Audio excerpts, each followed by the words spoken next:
हा करा. डॉक्टर साहेब जरा माझ्या नवऱ्याला बोलवता का? नाही नाही घाबरू नका, मी खूप शरीफ डॉक्टर आहे. नाही नाही तसं नाही, ती तुमची नर्स बाहेर आहे ना. माझा नवरा खूप हरामी.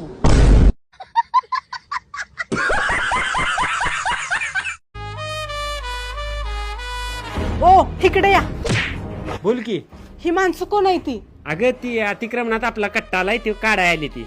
होय काय? कसं काढतात बघूया चला. ओ आमचा कट्टा अतिक्रमणात आलाय काय? होय अतिक्रमणात आलाय. मग कधी काढणार आहे? काढणार आहे लगेच, या लागलाय JCB. होय काय? या धावते तुम्हाला. ओ हिचा कट्टा अतिक्रमणात येतोय का? होय येतोय की. मग पहिला हिचाच कट्टा काढा. ए तुला बरं माझाच कट्टा दिसला ग. होय माझं जायचंय म्हणलं तुझं पण जाणारच की. नाही ना झालं तुम्ही नाचू नका, मी काय आणलं तुला बस स्वतः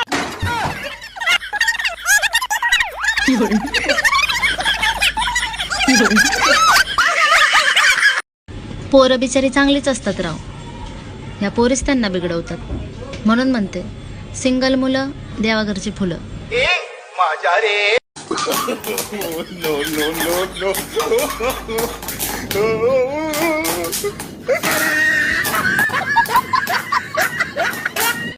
काही पुरुष लोक इतके साधे भोळे असतात, इतके साधे भोळे असतात ना, कोणती सुंदर मुलगी दिसली ना की विसरूनच जातात की घरी त्यांची बायको पण आहे.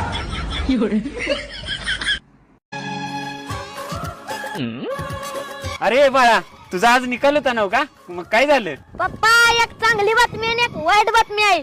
पहिली कुठली सांगू? पहिली चांगली सांग.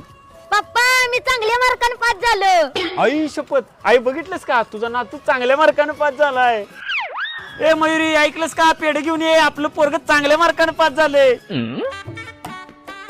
अयो खरंच काय? माझं पोरग पास झालं. अगं नुसती वायरी माया करू नकोस, त्याला पेढा चार पटकीना.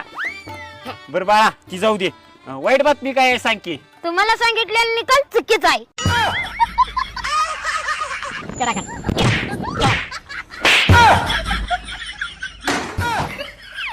हे भावा, तुझं लग्न झालं नाही म्हणून तू टेन्शन घेऊ नको, कारण लोकांची बायको लाखात एक असते आणि तुझी करोडो मध्ये एक आहे, म्हणूनच भेटना झाली आहे.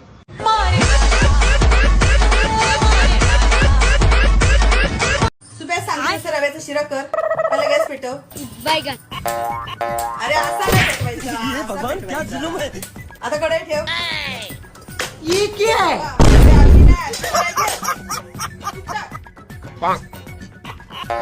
अरे अजून टाक. रवा टाक. अरे सगळं टाक, एकटीसाठी करते. चला हे दुःख काय खतम नाही होता बे. सगळं टाक. ए देवा, अरे चमच गेली, चमच नाही टाक. बस कर. आता काजू बदाम टाक. आता हे असं हलवायचं. अच्छा. असं हलवून राहायचं. हलवून झाल्यावरती थोड्या वेळाने पाणी टाकायचं. आता पाणी टाक. रुको जरा सबर करो.